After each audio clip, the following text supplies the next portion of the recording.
Bonjour à tous, alors nous aurions été en cours, nous aurions fait une carte, je vous aurais donné le fond de carte, donc là je vais vous montrer la carte telle qu'on aurait dû la faire et je vous la donnerai lorsque l'on se reverra. Alors c'est censé nous aider à corriger les questions que vous avez faites la dernière fois. Alors d'abord on va commencer par la France intégrée, c'est-à-dire la France où tout se passe bien, qui est intégrée à l'économie mondiale, qui s'insère dans l'économie mondiale. Bref, c'est la France qui se porte dans l'ensemble plutôt bien. Donc en métropole mondiale, il y a une métropole mondiale en France. Bien évidemment, vous l'avez deviné, c'est Paris. Mais nous avons aussi des métropoles régionales, c'est-à-dire des villes qui sont puissantes à l'échelle d'une région en France et qui peuvent avoir une très grande influence sur tout ce qui l'entoure à plusieurs dizaines, voire centaines de kilomètres autour.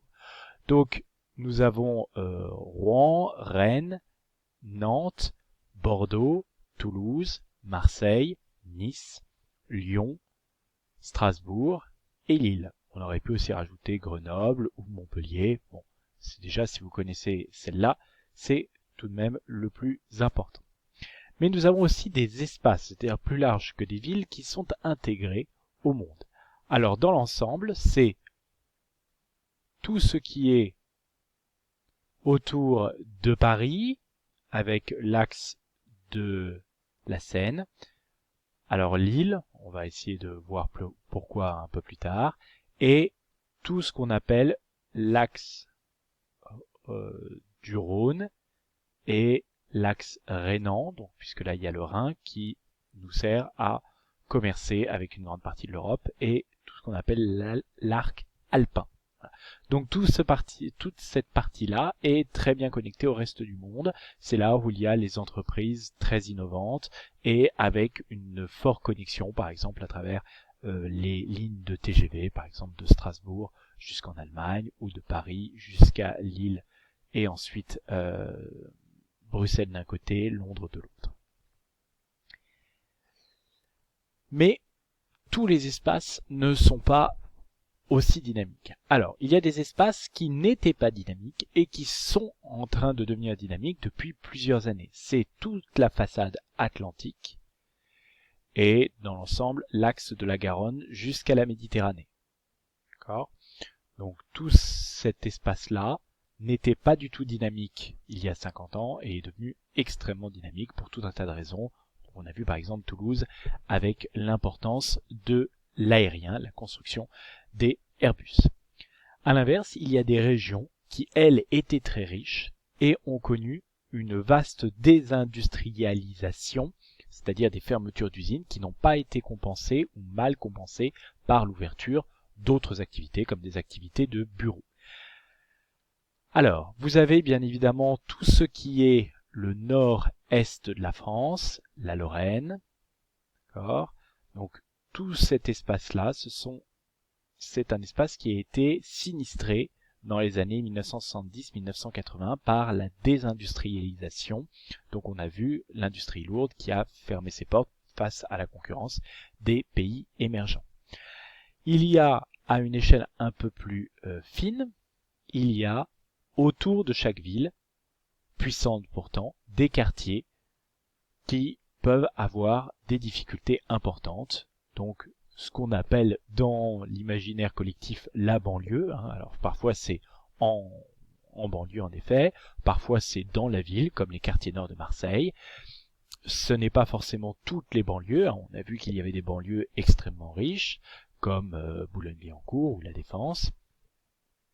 Mais donc ces quartiers où pour le coup il y a une forte population pauvre et avec de grosses difficultés économiques, ces quartiers-là vont être fortement aidés par l'État, par les services publics. À l'inverse, des espaces qui ne sont pas urbanisés peuvent aussi se retrouver dans des situations sociales difficiles. C'est le cas par exemple de tout le Massif central, c'est ce qu'on avait vu à travers les espaces ruraux où il pouvait y avoir par exemple des déserts médicaux ou la fermeture de nombreux commerces. Et on voit, donc en gros ça reprend une grande partie du Massif central, le centre de la Corse, puisque le bord de la Corse est très touristique, le centre de la Corse c'est un peu plus compliqué, et toujours notre région de la Lorraine et de la Champagne-Ardenne qui est beaucoup plus dans une situation difficile. Donc qu'est-ce que va faire l'État pour ça? Alors, depuis très longtemps, la France a un système un réseau qui relie surtout Paris aux autres grandes villes de province.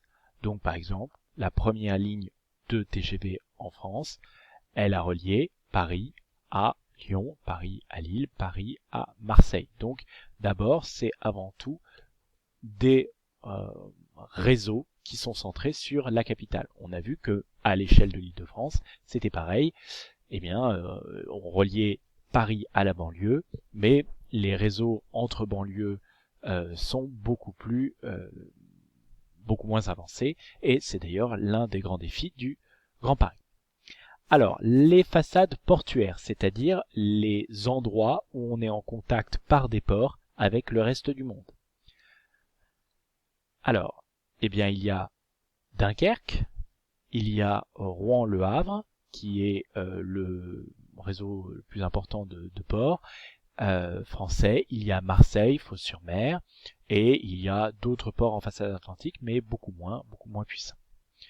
Des axes fluviaux où il va y avoir une navigation qui permet par exemple de transporter des marchandises, ça va être autour de la Seine, du Rhône, du Rhin, mais par contre malheureusement la Loire n'est pas navigable, la Garonne n'est pas navigable, donc on ne peut pas faire de transports fluviaux là-dessus. Il faut savoir qu'on utilise quand même assez peu les transports fluviaux en France par rapport à d'autres endroits.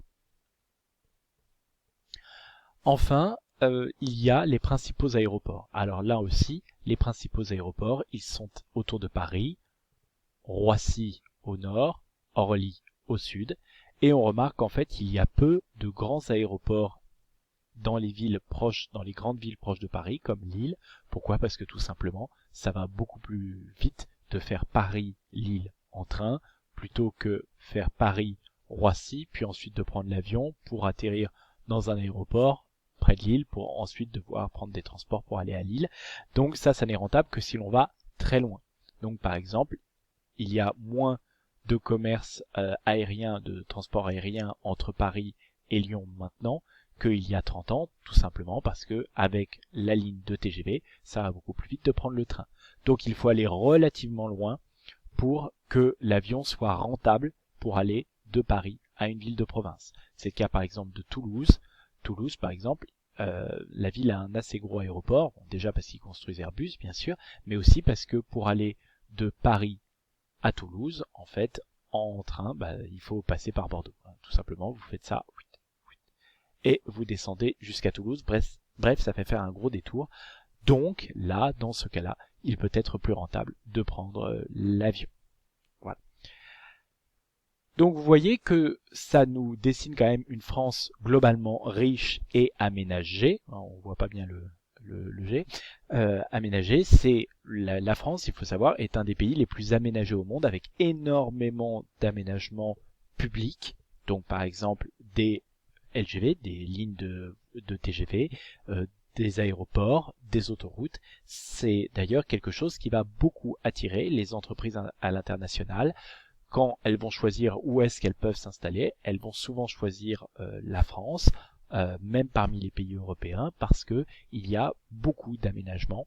Donc ça peut être assez intéressant, puisque on sait que les gens qui vont travailler en France, ils vont pouvoir ensuite avoir accès rapidement à un aéroport, avoir accès rapidement à une ligne de TGV.